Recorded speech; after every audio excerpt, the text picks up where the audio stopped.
आप लोग देख रहे हैं साइकोलॉजी वर्ल्ड बाय एम के सर के द्वारा।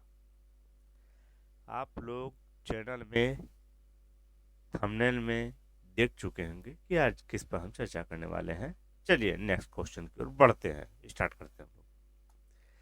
तो पहला क्वेश्चन है, चलन स्मृति को पहले कौन सा स्मृति कहा जाता था। ठीक है, क्वेश्चन देख लिया आपने।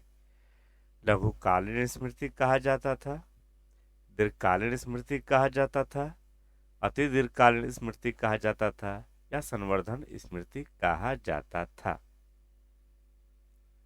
चलिए आपने सर चूज कर लिया, बढ़ते हैं आगे। क्वेश्चन जब दे दिया जाएगा कंप्लीट, इसके बाद हम करीब 5 सेकंड तक इंतजार करेंगे और इसके बाद आंसर देंगे। तो इसका है लघुकालीन स्मृति, यानी चरण स्मृति को पहले कौन सा स्मृति कहा जाता था, लघुकालीन स्मृति। चलिए बढ़ते हैं नेक्स्ट क्वेश्चन की ओर। लघुकालीन स्मृति में शॉर्ट टर्म मेमोरी कहा जाता है। लघुकालीन स्मृति को क्या कहता है, शॉर्ट टर्म मेमोरी। ये देखिए हमने ऐसा लिख रखा है, जो इंग्लिश मीडियम के स्टूडेंट होंगे शायद उन्हें थोड़ा सा प्रॉब्लम हो सकता है, इसीलिए जो ज़्यादा डिफिकल्ट वर्ड होगा जो समझ नहीं सकेंगे उसके लिए। चलन स्मृति का प्रतिपादन किस ब्रिटिश मनोवैज्ञानिक द्वारा किया गया, वो भी कब, 2003 में। चलन स्मृति का प्रतिपादन किस ब्रिटिश मनोवैज्ञानिक द्वारा किया गया, तो सेलिना बेडेली, फ्रिट्ज बेडेली, टोडी बेडेली, या एलान बेडेली।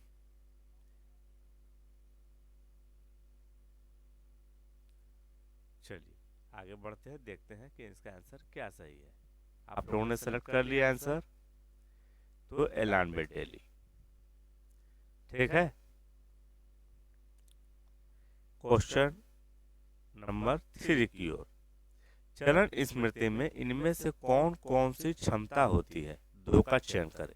यानी इनमें से दो का आपको चयन करना है जो क्षमता चलन स्मृति में होती है। सूचनाओं को समझने की क्षमता होती है।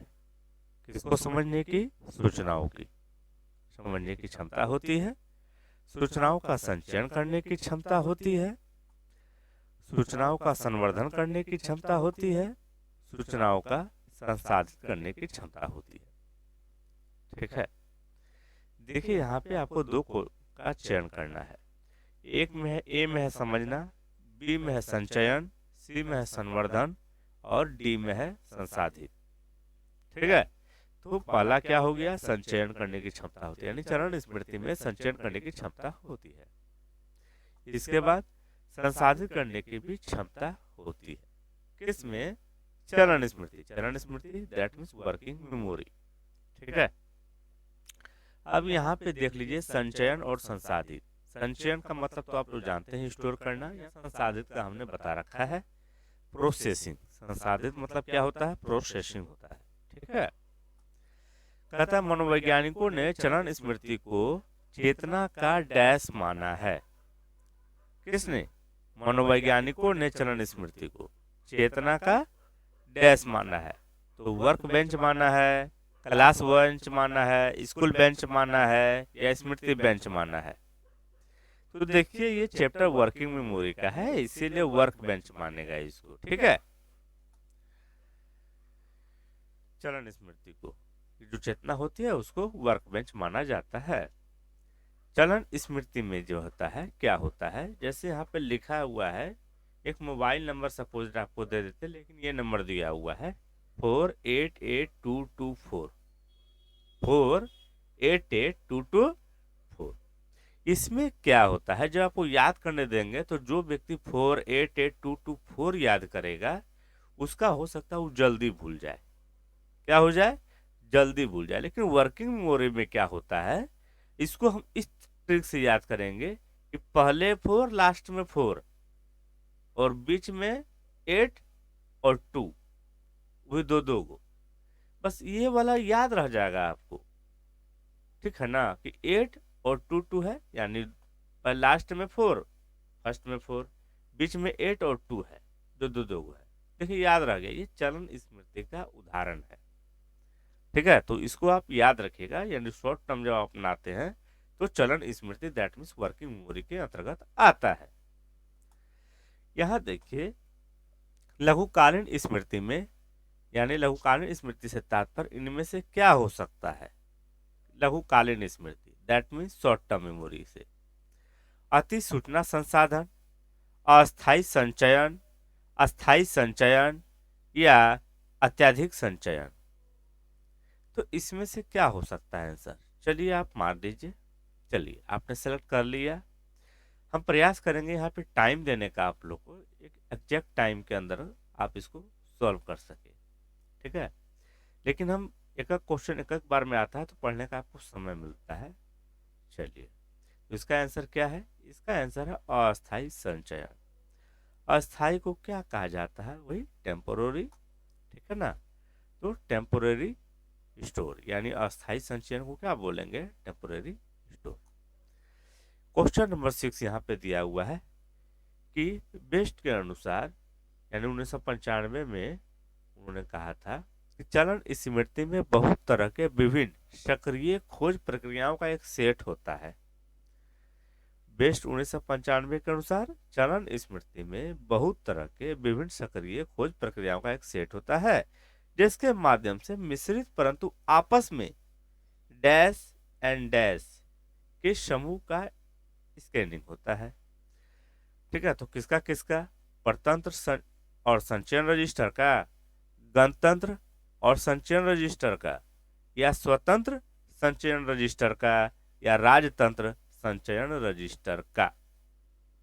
चलिए चयन कीजिए आप लोग, इसका हम आपको बताते हैं। चलिए चयन कर लिया आप लोगों ने, ठीक है। चलिए इसका आंसर हो जाएगा स्वतंत्र संचयन रजिस्टर। स्वतंत्र का मतलब पता है, संचयन का भी मतलब पता है, रजिस्टर का वही होता है रजिस्टर। मनोवैज्ञानिकों के अनुसार चलन स्मृति अस्थायी के साथ साथ डैश में परिवर्तनशील होता है। मनोवैज्ञानिकों के अनुसार चलन स्मृति अस्थायी के साथ साथ, ठीक है ना, डैश में परिवर्तनशील होता है। तो किसमें परिवर्तनशील होता है, यादृच्छिक, क्रमिक, अनियंत्रित या सतत, किसमें परिवर्तनशील होता है। चलिए आप लोग उसका सेलेक्ट कर लिए होंगे कि ऑप्शन कौन सा होगा। चलिए तो इसको बढ़ते हैं आगे, और इसका आंसर है डी, सतत। सतत का मतलब होता है कंटिन्यूअस से है। चलिए बढ़ते हैं नेक्स्ट क्वेश्चन की ओर। क्वेश्चन नंबर 8 में दिया हुआ है रेंस 2002 के अनुसार चलन स्मृति के कितने मुख्य तत्व होते हैं। मुख्य तत्व दैट मीन्स एलिमेंट, कितने एलिमेंट होते हैं मुख्य, मेन। ऑप्शन ए में है 2, बी में है 3, सी में है 4, डी में है 5। तो इसका आंसर क्या हो जाएगा, ऑप्शन नंबर ए, ठीक है 2। चलिए बढ़ते हैं नेक्स्ट क्वेश्चन की ओर। क्वेश्चन नंबर 9 में रेल 2002 के अनुसार चलन स्मृति के दो मुख्य तत्व होते हैं, आपको तो पता है। उनका इनमें से चयन करें जो दोगो है, मतलब नाम भी तो होगा दोगो। तो एक स्थानिक स्थल, कार्य स्थल, क्रियात्मक स्थल या कार्यकारी क्रिया। चलिए आप इसमें से दो का चयन करें। कर लिया आपने दो का चयन। चलिए अब हम देखते हैं क्या होता है। एक होता है कार्यस्थल, कार्यस्थल दैट मीन्स वर्क प्लेस, ठीक है। लेकिन वहां पे आपको हो सकता है स्पेस मिल जाए एग्जाम में, ठीक है। और दूसरा क्या होता है, कार्यकारी दैट मीन्स एग्जीक्यूटिव क्रिया, ठीक है। इसको हम कहते हैं कार्यस्थल को वर्क स्पेस यहाँ पे दिया हुआ है, ठीक है। एग्जाम में हो सकता है स्पेस आपको मिले या प्लेस मिले, तो ध्यान रखिएगा। और कार्यकारी क्रिया को वहां पे एग्जीक्यूटिव मेमोरी मिलेगा आपको, यह भी ध्यान रखिएगा। यानी कार्यस्थल को क्या बोलेंगे, वर्क स्पेस, और कार्यकारी क्रिया को बोलेंगे एग्जीक्यूटिव मेमोरी, ठीक है। कार्यस्थल दैट मीन्स वर्क स्पेस से तात्पर्य इनमें से क्या होता है, इनमें से 3 का चयन करें। देखिए 4 गो ऑप्शन तो हम देंगे आपको, उनमें से आपको 3 का चयन करना होता है जो कार्यस्थल का अर्थ होता है, तात्पर्य होता है या उससे संबंधित है। सामान्य अस्थायी चयन ऑप्शन नंबर बी, विशिष्ट अस्थायी चयन। ऑप्शन नंबर सी, क्रियात्मक रूप से किया गया कार्य की प्रक्रिया। या ऑप्शन नंबर डी, अंतर्वस्तु पर विशेष प्रक्रिया में उपयोग। चलिए इसमें से आप तीन का चयन करें या एक को हटा दे, बात बराबर है। ठीक है, देख लिया आपने। चलिए हम स्टार्ट करते हैं कि ऑप्शन नंबर ए में सामान्य अस्थायी संचयन जो है, मतलब इसमें अस्थायी संचयन होता है। संचयन तो होता है लेकिन टेम्पोररी पहले पढ़ चुके हैं हम लोग, इसी वीडियो में क्वेश्चन देख चुके हैं। ऑप्शन बी विशिष्ट अस्थायी, लेकिन ये जो होता है ये विशिष्ट प्रकार का होता है। और अंतर्वस्तु पर विशेष प्रक्रिया में उपयोग, यानी इसमें ना कंटेंट जो होता है अंतर्वस्तु, उस पर विशेष रूप से उस पर प्रयोग किया जाता है। तो अंतर्वस्तु को क्या कहते हैं? कंटेंट। क्या कहते हैं? कंटेंट। क्वेश्चन नंबर 11 है, चलन स्मृति पर किए गए आरंभिक शब्दों का संबंध मुख्य रूप से दो प्रश्नों का उत्तर देना होता है। इनमें से वह प्रश्न क्या है? यानी चलन स्मृति पर किए गए आरंभिक शब्दों का संबंध जो है मुख्य रूप से दो प्रश्नों का उत्तर देना होता है। वो कौन कौन सा प्रश्न है ये नहीं देखेंगे हम लोग। तो चलन स्मृति को किस तरह समझा जा सकता है? ऑप्शन नंबर बी, चलन स्मृति का अस्तित्व क्या होता है? ऑप्शन नंबर डी सी, चलन स्मृति की उपयोगिता क्या है? ऑप्शन नंबर डी, चलन स्मृति में कितना संचयन किया जा सकता है? ठीक है, तो इसमें से आपको दो गो प्रश्न का उत्तर देना होता है, तो उन दो को चुनेंगे हम लोग। ठीक है, तो पहला क्या है, चलन स्मृति का अस्तित्व क्या होता है? इसमें जो है ना चलन स्मृति पे जो आरंभिक जो सौदा किया गया था, यानी उसका जो संबंध होता है, चलन स्मृति का जो प्रश्न होते हैं, जो सवाल होते हैं, उसमें देखा जाता है कि चलन स्मृति का अस्तित्व क्या होता है। दूसरा, चलन स्मृति में कितना संचयन किया जा सकता है, यही करके ना इसका अध्ययन ज्यादातर किया जाता है वर्किंग मेमोरी का। तो पहला है अस्तित्व क्या है, ठीक है, और दूसरा क्या है, चलन स्मृति का संचयन कैसे किया जा सकता है। ठीक है, इसका फ्यूचर क्या है और इसका हाउ मच स्टोरेज या हाउ मनी स्टोरेज के रूप में इसको इंक्लूड करेंगे। चलन स्मृति के बारे में अत्यधिक जानकारी हमें किससे प्राप्त होता है? देखिए अभी चार गो ऑप्शन देंगे, उस चारों ऑप्शन में से हमको अगर चलन स्मृति के बारे में पता करना हो तो किससे प्राप्त होगा? सूची वक्र से प्राप्त होगा, स्मृति वक्र से प्राप्त होगा, या स्थान वक्र से हमें प्राप्त होगा, या ऑप्शन नंबर डी कार्य करने से हमें प्राप्त होगा। किससे प्राप्त होगा चलन स्मृति के बारे में अत्यधिक जानकारी? तो हमें स्थान वक्र से प्राप्त होगा। ठीक है, यहाँ पे देखिए स्थान वक्र। स्थान वक्र का मतलब होता है प्लेस कर्व या स्पेस कर्व। ठीक है, हम यहाँ नहीं लिखे हैं। कहता स्थान वक्र की माने तो प्रथम शब्दों को दोहराना इसलिए संभव होता है। देखिए यहाँ स्थान वक्र का डिफिनेशन दे रहा है कि स्थान वक्र की माने तो प्रथम शब्द का दोहराना इसलिए संभव। जैसे आपसे ना 5 गो सवाल पूछेगा तो पहल का सवाल वह हो सकता है आपको याद रहे, ऐसा इसलिए मतलब संभव है क्योंकि यह डैश स्मृति में जा चुका होता है। स्थान वक्र ना देखिए एक होता है फर्स्ट, एक होता है लास्ट, एक होता है बीच। तो स्थान वक्र की माने तो प्रथम शब्दों को दोहराना, यही स्थान वक्र को इंडिकेट कर रहा है। ठीक है, तो क्योंकि यह स्मृति में जा चुका होता है, तो कौन स्मृति में? दीर्घकालीन स्मृति में, या लघुकालीन स्मृति में, या संवेदी कालीन स्मृति में, या प्रत्यक्षण कालीन स्मृति में? तो कौन सा स्मृति में जा चुका रहता है? पहला वाला, तो वो जा चुका रहता है दीर्घकालीन स्मृति में। स्थान वक्र की माने तो ऐसा संभव है। ठीक है, ऑप्शन नंबर क्वेश्चन नंबर 14, अंतिम शब्दों के बारे में बच्चों द्वारा बताना किस प्रभाव के अंतर्गत आता है? यानी अगर आपसे मतलब कुछ पूछा गया है 5 या 6 जो भी है चीज, उसका अंतिम शब्द आप बता पाते हैं।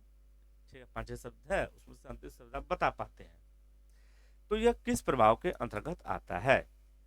संचयन प्रभाव, नवीनता का प्रभाव, बोलचाल प्रभाव, या ऑप्शन नंबर डी स्मरण प्रभाव। ठीक है, तो इसमें से आप सेलेक्ट कर लीजिए कि अंतिम शब्द के बारे में अगर बच्चा द्वारा बताया जा रहा है तो ये किसके अंतर्गत आता है। तो यह जो प्रभाव होता है यह आता है नवीनता के अंतर्गत। किसके अंतर्गत आता है? नवीनता प्रभाव। नवीनता प्रभाव को क्या कहा जाता है? Recency effect.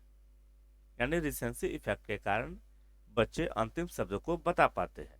ठीक है, कहता इनमें से 1956 किनके अनुसार स्मृति का संचयन क्षमता लगभग 7 पृथक एकांश यानी 2 या 2 से अधिक या कम भी हो सकता है। ठीक है, उससे कम भी हो सकते हैं, यादों लिखे हैं। ठीक है ना, तो आप लोग देख लीजिएगा किनके अनुसार स्मृति की संचयन क्षमता लगभग पृथक एकांश यानी 2 या 2 से अधिक या कम भी हो सकता है। ठीक है, तो स्टैंडिन के अनुसार, जॉनसन के अनुसार, लिकट के अनुसार या मिलर के अनुसार, इसमें से कौन सा आंसर सही होगा उसका चयन कीजिए आप लोग। चलिए, आप लोगों ने चयन कर लिया, इसका आंसर होगा डी यानी मिलर के अनुसार। ठीक है, इन्होंने ही यह बात बताया था कि लगभग 7 पृथक एकांश या इससे कम या ज्यादा भी हो सकता है। ये स्मृति करने की क्षमता, याद करने की क्षमता एक तरफ से आप कह सकते हैं। इनमें से किसे अर्थपूर्ण चूक कहा जाएगा? इनमें से दो का चयन करिए। जो बच्चे एग्जाम दे रहे होंगे यूजी नेट का 2 या 3 साल से, तो वो देखे होंगे, जरूर देखे होंगे चूक। चूक क्या होता है उनको समझ में नहीं आया होगा, गूगल पे सर्च मारे होंगे, डिक्शनरी देखे होंगे, लेकिन समझ में नहीं आया होगा। आज उनको समझ में आ जाएगा कि चूक होता क्या है। चलिए बढ़ते हैं। तो इनमें से आपको 2 का चयन करना है। ये चूक है या ये चूक है। देखिए यहाँ पे लिखा है बी और ए। ठीक है, यहाँ ए को नहीं देखना है आपको, ऑप्शन नंबर बी है और लिखा है C B I C I A I S I F C I, और ऑप्शन सी में है C B I C I A I S I F C I, या ऑप्शन डी में है C B I C I A I S I F C आई।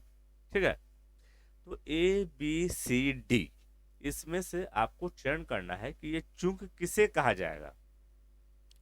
चूक किसे कहा जाएगा? ठीक है, तो यहां पर देखेंगे आप कि पहले आप मार लीजिए, पहले सेलेक्ट कर लीजिए। ठीक है, चलिए चयन कर लिया आपने, तो इसका आंसर हो जाएगा सी। इसका आंसर क्या हो जाएगा? सी। और आपको पता चल गया होगा कि इसका आंसर डी भी होगा। तो ये इस मतलब चूक इसलिए कहा जाएगा इसको, क्योंकि यहाँ पर ना ऊपर में देखिए जो लिखा हुआ है इसको पार्ट बाय पार्ट बांट दिया है। मतलब जितना अर्थ निकलता है ना उसको कोमा देके इंडिकेट कर दिया गया और नीचे में ब्रैकेट देके इंडिकेट कर दिया है। तो ब्रैकेट इसी तरह हमने दे रखा है कि अगर यहाँ पे अगर ब्रैकेट आपको मिल जाएगा तो कोई आपत्ति नहीं होना चाहिए आपको कि ये ब्रैकेट के अंतर्गत है तो हम क्या करें। यहाँ पे देखें CBI comma CIA comma ISI comma FCI comma, ये अर्थपूर्ण चूक है। ठीक है, और एक और बात मैं बता दूं, ये मेरा जो वीडियो बना रहे हैं हम, ये तो बना रहा है लेकिन पूरी तरह से सेटिस्फेक्शन नहीं हूँ। इस बात से सेटिस्फेक्शन नहीं हूँ कि आपको सेटिस्फेक्शन हो गया होगा। इसमें थोड़ा सा वीडियो बनाने का तरीका में मैं मॉडिफाई करूंगा, लेकिन वर्क मेमोरी से कोई भी क्वेश्चन आएगा तो आप उसको अटेम्प्ट कर सकते हैं। बशर्ते एक और वीडियो आने वाला है वर्क मेमोरी के बारे में, वो सिद्धांत के बारे में रहेगा। मतलब छोड़ना ही नहीं है क्वेश्चन हमें, और इसे आसानी से समझना है और यूसी नेट का टारगेट कंप्लीट करना है। ठीक है, चलिए मिलते हैं हम लोग